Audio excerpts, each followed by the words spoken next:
नमस्कार दोस्तों। तो चलिए शुरुआत करते हैं आज की वीडियो की। तो दोस्तों, कई बार आपने सुना होगा कि लोग बैंक निफ्टी में काम करते हैं, ऑप्शन में काम करते हैं, कॉल ऑप्शन खरीदते हैं या कॉल ऑप्शन बेचते हैं, पुट ऑप्शन खरीदते हैं, पुट ऑप्शन बेचते हैं। तो चलिए कोशिश करते हैं जानने की कि बैंक निफ्टी क्या होता है, कॉल ऑप्शन क्या होता है, पुट ऑप्शन क्या होता है, वीकली एक्सपायरी क्या होती है, मंथली एक्सपायरी क्या होती है। ठीक है, कोशिश रहेगी कि आपको ईजी वे में ये सब चीज़ें बता सकूं। तो चलिए शुरुआत करते हैं। ओके, तो दोस्तों ये जो आप देख रहे हैं यहाँ पर लिखा हुआ बैंक निफ्टी 39,909, ये बैंक निफ्टी की करंट वैल्यू है 39,909। देखिए बैंक निफ्टी होता क्या है। बैंक निफ्टी जो है वो 12 बैंक्स का एक इंडेक्स होता है, ठीक है, जिसमें ये चीज़ क्लियर होती है कि बैंकिंग सेक्टर अप है या डाउन है। मतलब अगर बैंकिंग सेक्टर अप है तो बैंक निफ्टी की वैल्यू बढ़ती रहेगी। अगर 12 बैंकों का ओवरऑल जो परफॉर्मेंस है वो उस दिन अगर डाउन है तो बैंक निफ्टी डाउन होगी। तो सिंपल वे में बैंक निफ्टी एक इंडेक्स है जिसमें 12 बैंकें लिस्टेड होती हैं, जिनकी परफॉर्मेंस के हिसाब से बैंक निफ्टी ऊपर या नीचे होता है। चलिए जानते हैं वो कौन कौन सी बैंकें हैं। ये वो 10 बैंकें हैं जिनका सबसे ज़्यादा वेटेज बैंक निफ्टी में है। सबसे ज़्यादा वेटेज HDFC बैंक का है 28.66%। ओके, इसके बाद ICICI बैंक में 23.54% वेटेज है। इसके बाद कोटक महिंद्रा बैंक में 10.18% वेटेज है। एक्सिस बैंक का वेटेज 10.01% है। स्टेट बैंक ऑफ इंडिया का वेटेज 9.85 है। इंडसलैंड बैंक का वेटेज 5.91 है।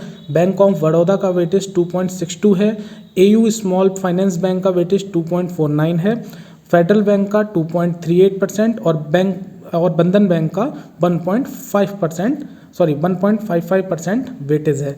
वेटेज का मतलब ये हुआ कि जिस बैंक का सबसे ज़्यादा वेटेज बैंक निफ्टी में है उस बैंक की परफॉर्मेंस बैंक निफ्टी के मूवमेंट को डिसाइड करेगा। मतलब HDFC, ICICI, कोटक और एक्सिस बैंक, ये 4-5 जो इंपॉर्टेंट बैंक हैं, इनका जिस तरीके से परफॉर्मेंस उस दिन रहेगा बैंक निफ्टी में उसी हिसाब से ऊपर या नीचे मूवमेंट रहेगी। ठीक है, तो दोस्तों ये होता है बैंक निफ्टी। अब बैंक निफ्टी में ट्रेड कैसे होता है। ठीक है, बैंक निफ्टी में डायरेक्ट ट्रेड नहीं होता। बैंक निफ्टी में या तो फ्यूचर में ट्रेड होता है या फिर ऑप्शन में ट्रेड होता है। मैक्सिमम ट्रेडर्स जो हैं वो ऑप्शन में ट्रेड करते हैं। ठीक है, अब ऑप्शन क्या होता है वो समझ लेते हैं। देखिए एंजल वन की ऐप में जब आप बैंक निफ्टी के इंडेक्स पे क्लिक करेंगे तो ये चार्ट खुलेगा, नीचे ऑप्शन चेन आ रही है, इस पर क्लिक करिए। अब देखिए कुछ इस तरीके की लिस्ट खुल के आएगी। ये बैंक निफ्टी जो है, बैंक निफ्टी और निफ्टी ये जो है ये वीकली एक्सपायरी में काम करती हैं और मंथली एक्सपायरी में काम करती हैं। मतलब इनका ये हुआ कि बैंक निफ्टी की जो भी कॉल ऑप्शन और पुट ऑप्शन है, कॉल ऑप्शन पुट ऑप्शन क्या होते हैं अभी मैं आगे एक्सप्लेन करूँगा, उनकी एक्सपायरी वीकली होती है। मतलब हर वीक का जो थर्सडे होता है उस दिन उसकी एक्सपायरी होती है।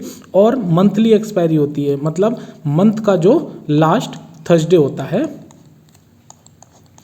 उसमें इस कॉन्ट्रैक्ट की एक्सपायरी होती है। ठीक है, देखिए यहाँ पर जो आप लिस्ट देख रहे हैं ये 2 मार्च 2023 की बैंक निफ्टी की स्ट्राइक प्राइस की एक्सपायरी का है। ठीक है, अगली एक्सपायरी अगले वीक के थर्सडे को होगी, मतलब 9 मार्च को, उसकी अगली 16 मार्च और उसकी अगली 23 मार्च, और मंथली एक्सपायरी जो होगी हमारी वो 29 मार्च को होगी, और ऐसे ही आगे अप्रैल का चलेगा। ठीक है, तो ये हमारी एक्सपायरी होती है जो वीकली होती है और मंथली होती है। मैक्सिमम लोग मंथली एक्सपायरी में वर्क करते हैं, बट जो ट्रेडर्स हैं वो रेगुलरली जो ट्रेड करते हैं मैक्सिमम लोग वो वीकली एक्सपायरी में भी ट्रेड करना पसंद करते हैं। ठीक है, तो ये तो होती है एक्सपायरी। अब हम समझते हैं स्ट्राइक प्राइस क्या होता है। ये आप देख रहे हैं, ये है स्ट्राइक प्राइस। इस समय बैंक निफ्टी 39,909 चल रहा है। ठीक है, तो बैंक निफ्टी के हर 100 पॉइंट के गैप पर उसका स्ट्राइक प्राइस होता है। मतलब 39,900, 39,800, 39,700, 39,600, 39,500, 39,400, 39,300, ऐसे ही एंड सो ऑन। और इधर अपसाइड में जाएंगे तो सेम 100 पॉइंट का गैप होगा, 39,900, 40,000, 40,100, 40,200, 40,300, 40,400, ऐसे ही 1,000-2,000 पॉइंट तक नीचे ऊपर तक इसका स्ट्राइक प्राइस की हमारे पास वैल्यू होगी। ठीक है, ये तो होता है इसका strike price. Okay, I hope आपको स्ट्राइक प्राइस समझ आ गया होगा। करंटली अभी 39,909 चल रहा है और ये इसके स्ट्राइक प्राइस हैं। ओके, अब बात करते हैं कॉल ऑप्शन की और पुट ऑप्शन की। ठीक है, कॉल ऑप्शन क्या होता है? कॉल ऑप्शन का मतलब ये होता है कि जब भी हम किसी स्ट्राइक प्राइस का कोई भी कॉल ऑप्शन खरीदते हैं, जब बैंक निफ्टी ऊपर की ओर जाता है तो वो प्राइस बढ़ता है। फॉर एग्जांपल अभी 39,909 चल रहा है, अब अगर बैंक निफ्टी 39,950 या 39,980 40,000 जाता है तो 39,900 के जिसका 335 रेट चल रहा है ये प्राइस बढ़ेगा।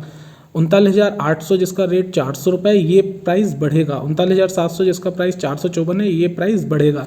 सेम एज 40,000 जिसका प्राइस 287 रुपये है ये प्राइस बढ़ेगा। ठीक है, कॉल ऑप्शन में क्या, सॉरी, ठीक है, पुट ऑप्शन में क्या होता है? जब मार्केट नीचे गिरती है तब पुट ऑप्शन का प्राइस बढ़ता है। मतलब ये पुट ऑप्शन का प्राइस दे रखा है और ये कॉल ऑप्शन का प्राइस दे रखा है। अगर मार्केट अभी मान लीजिए 39,900 पे है, अगर मार्केट नीचे गिरेगी मीन्स 39,909 का रेट चल रहा है, अब मार्केट जितना गिरेगी मतलब 39,850 39,800 39,750 39,700 जितना भी मार्केट डाउन होगी पुट की वैल्यू बढ़ेगी। मतलब अगर मार्केट 39,900 से नीचे जाता है तो ये जो स्ट्राइक प्राइस 39,900 का जो पुट का प्राइस है ये बढ़ेगा, ऊपर की ओर जाएगा। सेम एज 39,800 का प्राइस 245 है ये ऊपर की ओर जाएगा अगर मार्केट डाउन जाती है। ठीक है, फिर से समझ लीजिए, मार्केट अगर ऊपर जाती है तो कॉल का प्राइस बढ़ता है, मार्केट अगर नीचे जाती है तो पुट का प्राइस बढ़ता है। ठीक है ना, तो ये होते हैं हमारे कॉल ऑप्शन और पुट ऑप्शन, राइट। मतलब अगर हमारी एनालाइजिंग है कि मार्केट ऊपर जाएगी तो हम कॉल ऑप्शन खरीदते हैं, और हमारी एनालाइजिंग है नीचे मार्केट जाएगी तो हम पुट ऑप्शन खरीदते हैं। मार्केट जितना ऊपर जाएगी कॉल का प्राइस उतना ही बढ़ेगा, मार्केट जितना नीचे जाएगी पुट का प्राइस उतना ही बढ़ेगा। एंड वाइस वर्सा, मार्केट जितना नीचे जाएगी कॉल का प्राइस डाउन होगा, मार्केट जितना अगर ऊपर जाती है तो पुट का प्राइस डाउन होगा। ओके, तो सिंपल भाषा में कॉल ऑप्शन और पुट ऑप्शन ये होते हैं।